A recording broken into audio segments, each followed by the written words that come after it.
जय श्री राधे, जय श्री कृष्णा। आप सबका हमारे YouTube चैनल लड्डू दीवानी पर बहुत बहुत स्वागत है। आज हम सुनेंगे तिरुपति बालाजी का गोविंदा नामकरण कैसे हुआ। एक अत्यंत रोचक घटना है। माँ महालक्ष्मी की खोज में भगवान विष्णु जब भूलोक पर आए तब यह सुंदर घटना घटी। भूलोक में प्रवेश करते ही उन्हें भूख एवं प्यास मानवीय गुण प्राप्त हुए।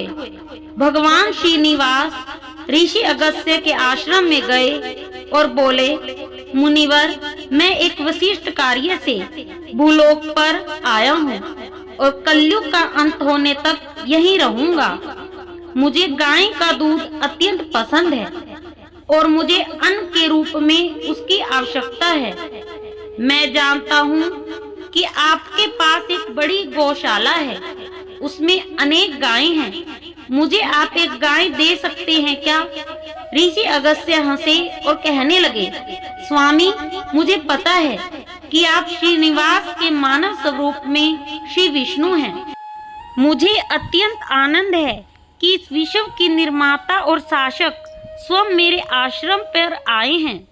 मुझे यह भी पता है कि आपने मेरी भक्ति की परीक्षा लेने के लिए यह मार्ग अपनाया है।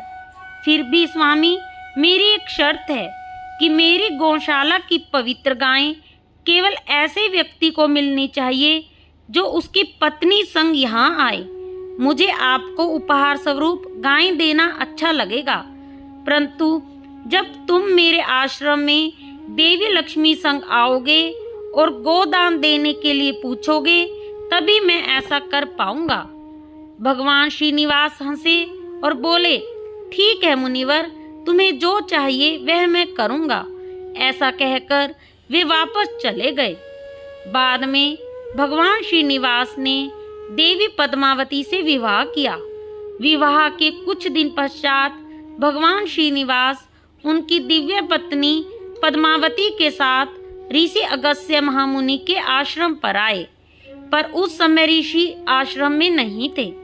भगवान श्रीनिवास से उनके शिष्यों ने पूछा, आप कौन हैं और हम आपके लिए क्या कर सकते हैं? प्रभु ने उत्तर दिया, मेरा नाम श्रीनिवासन है और यह मेरी पत्नी पद्मावती है। आपके आचार्य को मेरी प्रतिदिन की आवश्यकता के लिए एक गाय दान करने के लिए कहा था, परंतु उन्होंने कहा कि पत्नी के साथ आकर दान मांगोगे तभी मैं गाय दान दूंगा। यह तुम्हारे आचार्य की शर्त थी, इसलिए मैं अब पत्नी संग आया हूँ। शिष्यों ने विनम्रता से कहा, हमारे आचार्य आश्रम में नहीं हैं, इसलिए कृपया आप गाय लेने के लिए बाद में आएं। श्रीनिवासन हंसे और कहने लगे, मैं आपकी बात से सहमत हूँ, परंतु मैं संपूर्ण जगत का सर्वोच्च शासक हूँ, इसलिए तुम सभी शिष्यगण मुझ पर विश्वास रख सकते हो और मुझे एक गाय दे सकते हो। मैं दोबारा नहीं आ सकता। शिष्यों ने कहा, निश्चित रूप से आप धरती के शासक हैं, बल्कि यह संपूर्ण विश्व भी आपका ही है, परंतु हमारे दिव्य आचार्य हमारे लिए सर्वोच्च है और उनकी आज्ञा के बिना हम कोई काम नहीं कर सकते। धीरे धीरे हंसते हुए भगवान कहने लगे, आपके आचार्य का आदर करता हूँ, कृपया वापस आने पर आचार्य को बताइए कि मैं पत्नी के साथ आया था। ऐसा कहकर भगवान श्रीनिवास तिरुमाला की दिशा में जाने लगे।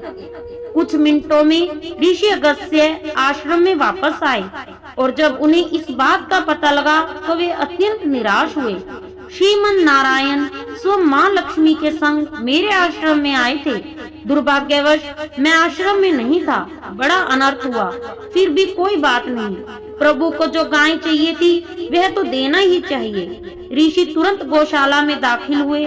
एक पवित्र गाय लेकर भगवान श्रीनिवास और देवी पद्मावती की दिशा में भागते हुए निकले।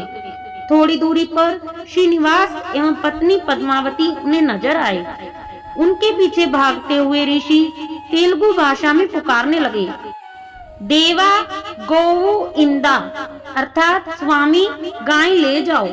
तेलुगु में गोवु अर्थात गाय और इंदा अर्थात ले जाओ।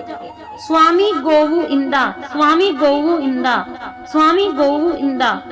कई बार पुकारने के पश्चात भी भगवान ने नहीं देखा। इधर मुनि ने अपनी गति बढ़ाई और स्वामी ने पुकारे हुए शब्दों को सुनना शुरू कर दिया। भगवान की लीला, उन शब्दों का रूपांतर क्या हो गया। स्वामी गोविंदा, स्वामी गोविंदा, स्वामी गोविंदा। ऋषि के बार बार पुकारने के पश्चात भगवान श्रीनिवास, वेंकटेश्वर एवं देवी पद्मावती वापिस मुड़े और ऋषि से पवित्र गाय स्वीकार की। श्रीनिवास जी ने ऋषि जी से कहा, मुनिवर, तुमने ज्ञात अथवा अज्ञात अवस्था में मेरे सबसे प्रिय नाम गोविंदा को 108 बार बोल दिया है। कलयुग के अंत तक पवित्र सप्त पहाड़ियों पर मूर्ति के रूप में भूलोक पर रहूंगा।